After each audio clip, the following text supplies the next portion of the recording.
berdoa. Mari kita berdoa. Bapa kami yang sorga, puji dan syukur Tuhan atas berkat-Mu hingga kami ingin melakukan pekerjaan kami. Berkati kami semua Tuhan, berkati anak didik kami serta orang tua juga Tuhan. Jaga kami dimanapun berada. Termuliakan Tuhan nama-Mu sekarang dan selama-lamanya. Amin. Ya, masih berjudul di organ gerak hewan dan manusia. Nah, sekarang pembelajaran kita adalah subtema 3, lingkungan dan manfaatnya. Coba anak-anak dulu perhatikan lingkungan dan manfaatnya. Berarti di lingkungan kita semua ada mempunyai makna yang bisa untuk kita kelola. Apa saja? Contoh, botol air minum seperti Aira kita bisa olah menjadi kerajinan tangan. Terus apalagi dari limbah-limbah tanah liat juga kita bisa olah seperti membuat asbak ataupun gerabah ataupun batu bata. Itu dimanfaatkan orang untuk apa? Untuk memenuhi kebutuhan sehari-hari. Bisa dijual dia berarti menghasilkan uang. Nah, perhatikan di halaman 46 ini, di sini dikatakan kenali manfaat pohon kelapa tumbuh serbaguna di setiap bagian. Nah, kamu mempunyai pohon kelapa. Nah, kalau kamu tidak mempunyai pohon kelapa, berarti kamu bisa baca ini. Nah, kita mempunyai pohon kelapa di samping rumah. Kalau di samping rumah kita itu mempunyai apa? Mempunyai lahan yang banyak. Bisa kita manfaatkan buahnya, bisa kita manfaatkan daun-daunnya. Terus tuh bisa kita manfaat dari air dari kelapa. Terus kita bisa manfaatkan tempurung dari kelapa, dari akar, dari batang. Semua pohon kelapa itu adalah mempunyai manfaat tersendiri. Oke. Yang pertama itu kita baca dulu. Pohon kelapa telah menjadi penopang dan memainkan peran utama sejak ribuan tahun sebelum Masehi. Pohon dari jenis palem ini memiliki nama, ini adalah Copos nurifera. Kerap tumbuh di samping tepi pantai. Nah, kita langsung ke inti saja. Yang pertama itu daging kelapa. Satu buah daging kelapa mengandung apa? Sekitar 77 kalori atau 1,4 gram protein atau 3,6 gram lemak, 10 gram gula, 257 gram kalium, dan 6 mg vitamin C. Itu adalah daging kelapanya. Terus yang kedua juga air kelapa. Air kelapa ini sudah dikenal mengandung berbagai nutrisi penting bagi tubuh. Dipercaya khasiatnya yang baik untuk kesehatan dan kecantikan. Di antaranya dapat mengatasi masalah pencernaan, penghilangan hidrasi, pengontrolan berat badan, meningkatkan energi, dan mengontrol tekanan darah, dan sebagainya. Ini adalah salah satu manfaat dari daging kelapa dan air kelapa. Terus daun kelapa. Daun kelapa itu bermanfaat untuk apa? Untuk membuat lidi atau membuat atap-atap rumah. Terus selanjutnya juga batang pohon kelapa itu bisa memiliki apa? Batangnya adalah kokoh, memiliki tekstur yang kasar dan berserat. Nah, kalau pohon kelapa itu ada seratnya, kayak daun, kayak apa? Buah dari kelapa itu kan ada seratnya, serat dari batoknya itu. Terus juga batangnya juga mempunyai serat. Nah, seratnya itu bisa digunakan untuk kalau dia sudah kering, dikeringin bisa jadi membuat apa? Kayu untuk bisa dibakar. Nah, tapi kalau dia sudah kering, nah begitu. Selanjutnya juga akar kelapa. Terus yang selanjutnya juga tempurung. Terus yang ketujuh, sabut kelapa. Nah, jadi pohon kelapa itu sangat membantu dalam kehidupan kita sehari-hari. Dan bisa membantu juga perekonomian kita kalau kita mempunyai pohon kelapa yang banyak. Kalau contohnya kita mempunyai lahan, semuanya kita tanam pohon kelapa.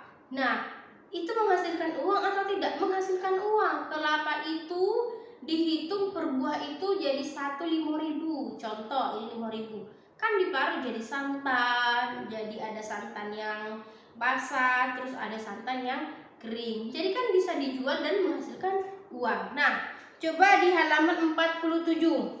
Ini sudah selesai lihat tentang daging kelapa ini atau air kelapa. Kita kembali ke halaman 47, penilaian pengetahuan. Perhatikan. Isi kolom-kolom di bawah ini berdasarkan informasi yang kalian dapat dari bacaan di atas. Nah, sesudah kamu baca, kamu terapkan. Di situ ada pertanyaan tentang daging kelapa, air kelapa, daun kelapa, batang kelapa, akar kelapa, tempurung kelapa, sabut kelapa. Yang pertama itu manfaat dari berbagai pohon kelapa. Nah, yang pertama, daging kelapa itu apa? Bisa menyehatkan sistem pencernaan manusia. Terus tuh katanya juga bisa membakar lemak. Lemak yang ada di perut itu adalah daging kelapanya yang putih itu. Nah, bisa kita manfaatkan. Terus yang kedua juga air kelapa itu yang pertama menghilangkan dehidrasi. Terus nomor 2 itu mengontrol tekanan darah.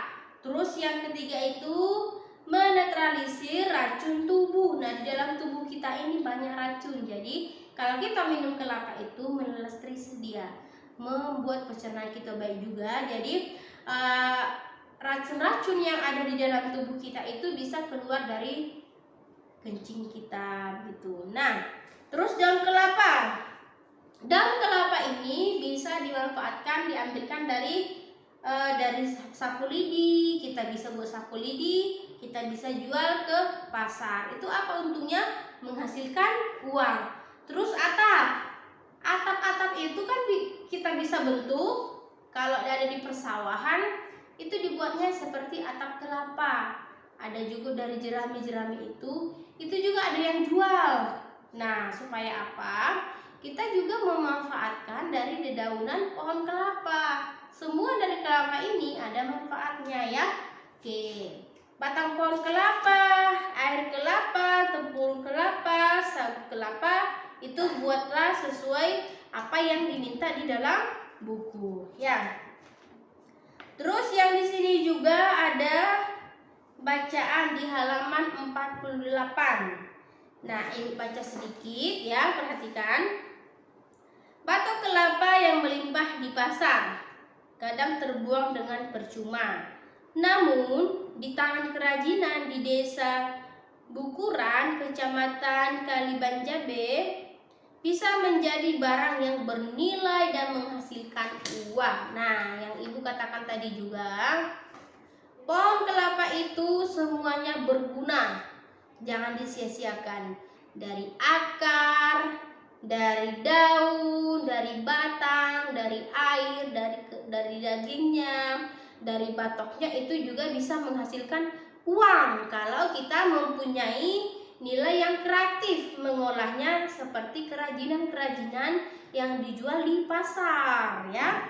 Nah, langsung lanjut ke inti 49 sikap, penilaian sikap.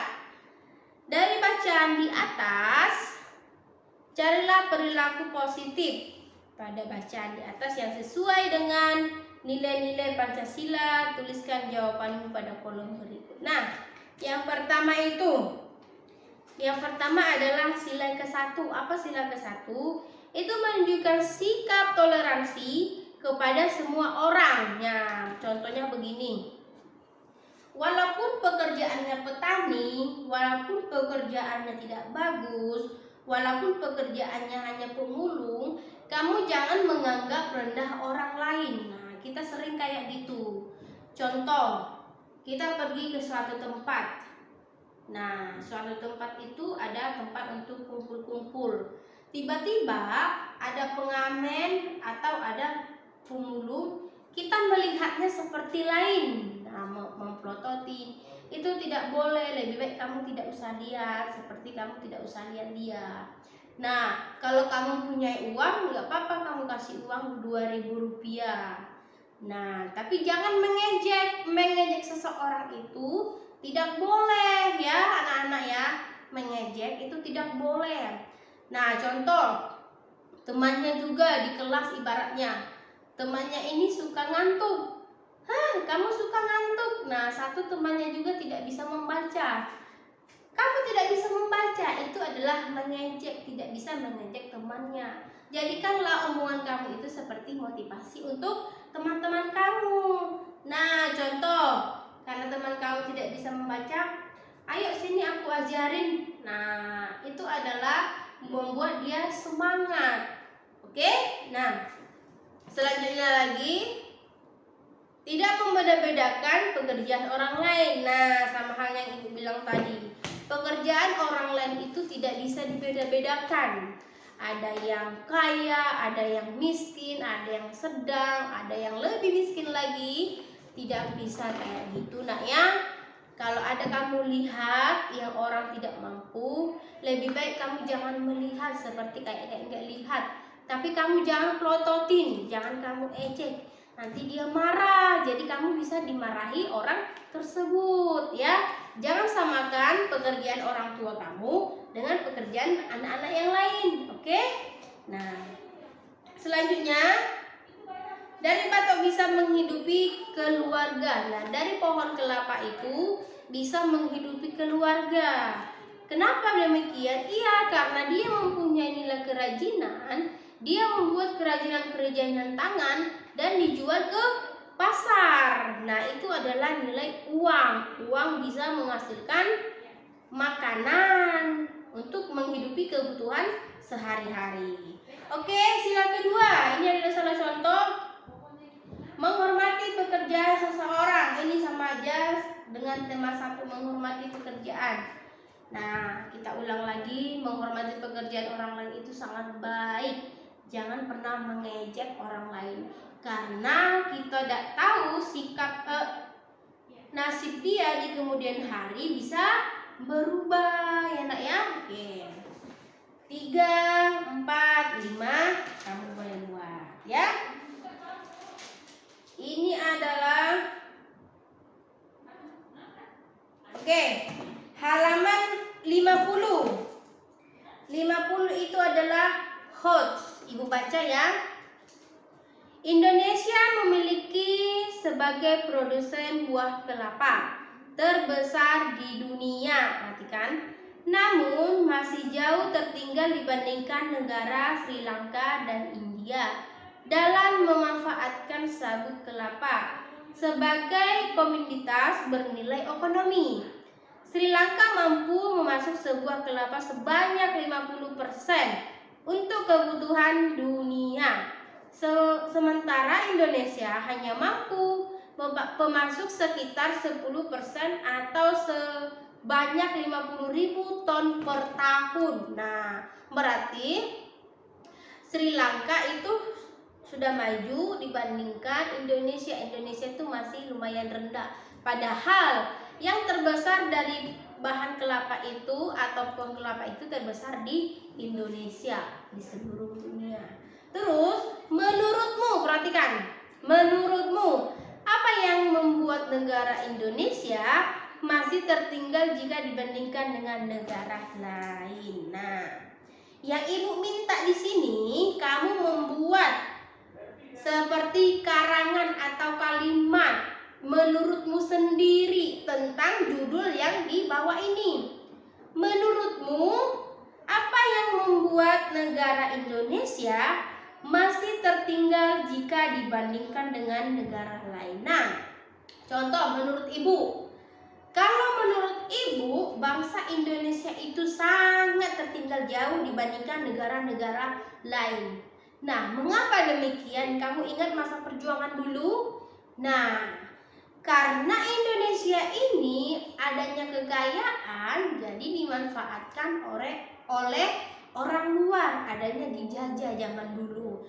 Nah, walaupun sudah merdeka sekarang atau pada saat itu, Indonesia tetap di bawah jauh dari titik-titik yang kejayaan dengan dibandingkan negara-negara lain. Contoh, Indonesia kan kekayaan atas gas, minyak alam, terus gas, terus tembaga, terus apa lagi? Banyak pokoknya penghasilan yang ada di Indonesia. Tetapi yang banyak menguasainya adalah bos-bosnya itu adalah orang luar negeri.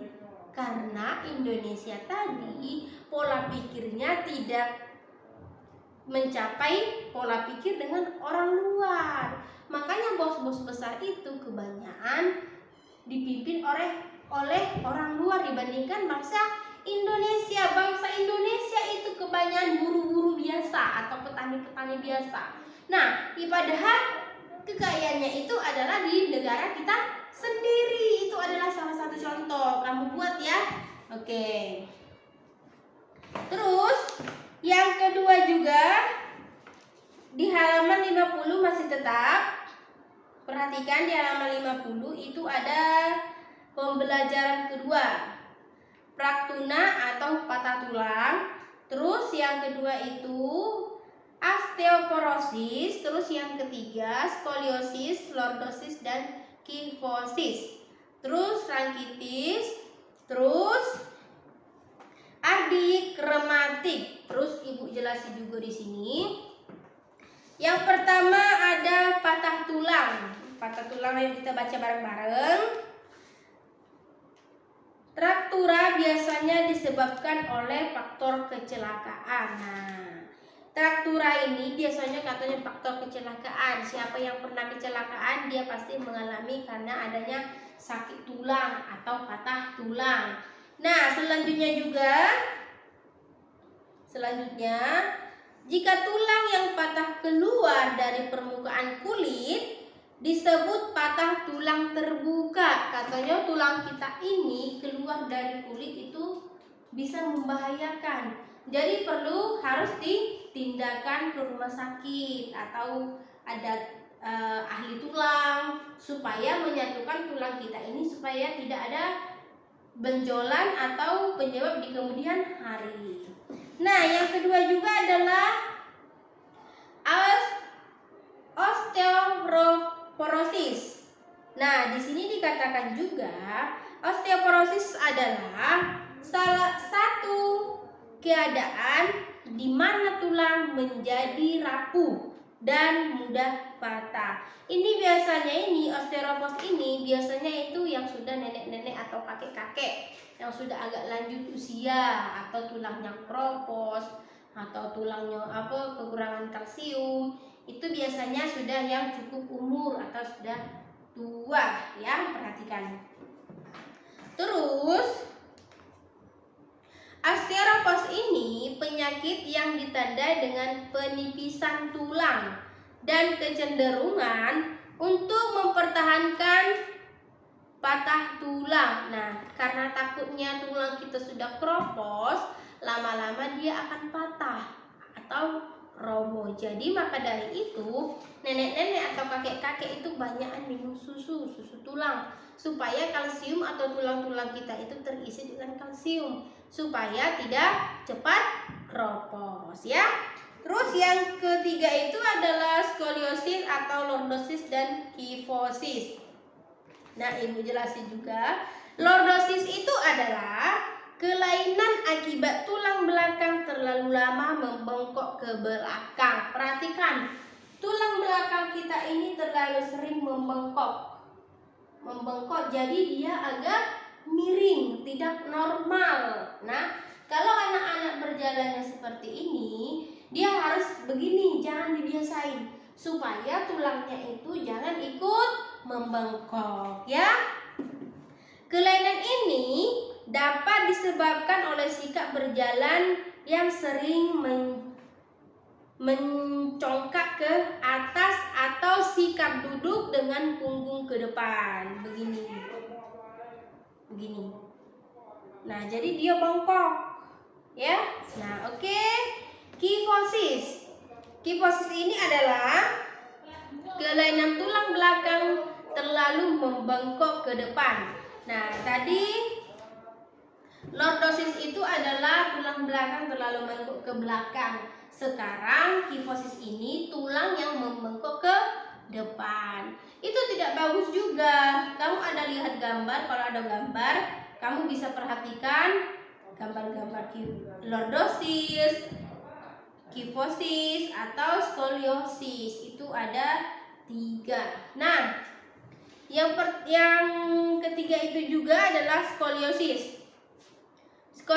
Skoliosis adalah kelainan akibat tulang belakang terlalu membengkok ke samping kanan atau ke samping ke kiri. Kelainan ini dapat disebabkan oleh sikap duduk miring ke samping dan ke kanan. Contohnya, perhatikan. Kita duduk, ada yang begini. Tulis begini. Kita tidak sadar karena tulang kita ini bisa membengkok. Lama-kelamaan dia akan membengkok. Nah, terus ada juga ke kiri. Nah, dia menulis ke kiri. Ya, perhatikan ya, kalau di rumah kalau belajar jangan membengkok seperti itu. Duduk aja biasa normal, gini. Sedang saja. Nah, lama-lama tulang kamu tidak membengkok. Oke? Terus apa lagi? Rakitis. Rakitis itu adalah merupakan penyakit akibat kekurangan vitamin D. Nah, ini biasanya kekurangan vitamin D ini adalah kaki yang berbentuk aneh. Ada kaki O, ada kakinya agak melebar, ada kakinya terlalu congkong ke depan. Nah, itu adalah kekurangan vitamin D. Kamu bisa lihat gambar-gambarnya. Apa sih yang dimaksud dengan rakitis? Nah, kakinya bisa berubah-berubah. Kalau kita normal itu bagus, tapi biasanya ada juga yang bawaan lahir. Nah, dia bawaan lahir kakinya seperti kaki O atau congkong ke depan atau melebar. Itu biasanya ada yang bawaan lahir ya. Nah, ya. Terus ardiik rematik. Nah, ardiik rematik ini adalah keadaan di mana sendi tidak dapat bergerak. Nah, rematik ini biasanya sama halnya seperti osteoporose itu kepada nenek-nenek atau kakek-kakek yang sudah cukup umur, yang sudah tua. Dia menggunakan rematik di persendian atau di dengkulnya ini sakit. Nah, itulah disebut dengan rematik. Oke. Di halaman 51 ini ada penilaian pengetahuan bersama kelompokmu, lengkapi kolom di bawah ini. Tetapi karena kita di rumah, kamu tidak usah menggunakan kata kelompok. Nah, kerjakan sesuai kamu sendiri. Yang pertama itu adalah skoliosis. Nah, penyebab, pengobatan, pencegahan itu ada 3. Nah, yang pertama Ibu kasih salah satu contoh. Yang penyebabnya itu salah satu bahu terlebih tinggi. Contoh, bahu kanan dengan bahu kiri itu tidak seimbang, atau ada ke atas, ada ke bawah seperti ini. Nah, berarti bahunya tidak seimbang. Oke. Yang kedua, salah satu tulang belikat tampak lebih menonjol. Tulang belikatnya ini agak menonjol sedikit. Jadi dia tidak bagus, ada gelendukan seperti tulang, seperti tulang tumbuh. Padahal itu bukan tulang tumbuh, itu tulangnya yang menongol. Oke? Pengobatan, perhatikan. Pengobatan ini bisa dipakai gips untuk meluruskan tulang yang tumbuh agar kembali normal. Maksudnya gift ini seperti besi ya, tapi ini ada di rumah sakit. Nah, contoh, salah satu contoh, ada kecelakaan, kakinya ini patah. Karena sudah patah, berarti otomatis tulangnya itu tidak bisa normal lagi. Nah, dengan cara menggunakan apa? Gips, supaya tulang tadi itu disangga oleh besi tadi atau gips tersebut supaya dia kembali normal. Nah, apakah itu bertahan lama? Kemungkinan tidak bertahan lama. Tetapi untuk memperbaiki tulang kita yang rusak, apa salahnya kita menggunakan gips? Jadi lama-lama daging ini akan tumbuh. Terus cara pencegahannya, bagaimana Bu cara pencegahannya? Cara pencegahannya yang pertama, olahraga teratur untuk apa? Untuk memperkuat otot. Nah, kita olahraga di rumah atau olahraga sama saudara atau sama adik atau main poli, main raket, itu seperti olahraga untuk meringankan badan-badan kita supaya lama-lama dia akan berubah menjadi kuat. Terus yang selanjutnya juga yang kedua itu operasi. Ada juga yang operasi. Operasi itu bisa Ibu katakan tadi menggunakan gips, itu dioperasi ya. Terus ada juga menggunakan obat, disuntik obat.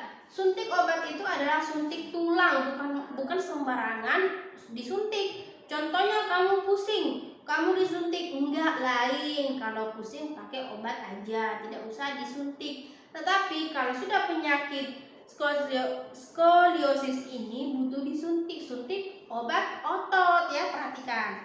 Selanjutnya juga lordosis, kifosis, rakitis itu dibuat sendiri seperti contoh yang Ibu buat. Terus di halaman 53 itu dikatakan membuat gambar ya. Tolong anak-anak dibuat gambar apa yang diminta di soal tersebut. Nah, skoliosis gambarnya seperti apa? Kalau muat gak apa-apa dibuat di sini, tetapi kalau tidak muat bisa di buku catatan. Nah, lordosis gambar saja di sini. Kifosis gambar saja, nggak usah besar-besar gambarnya, kecil biar muat. Oke?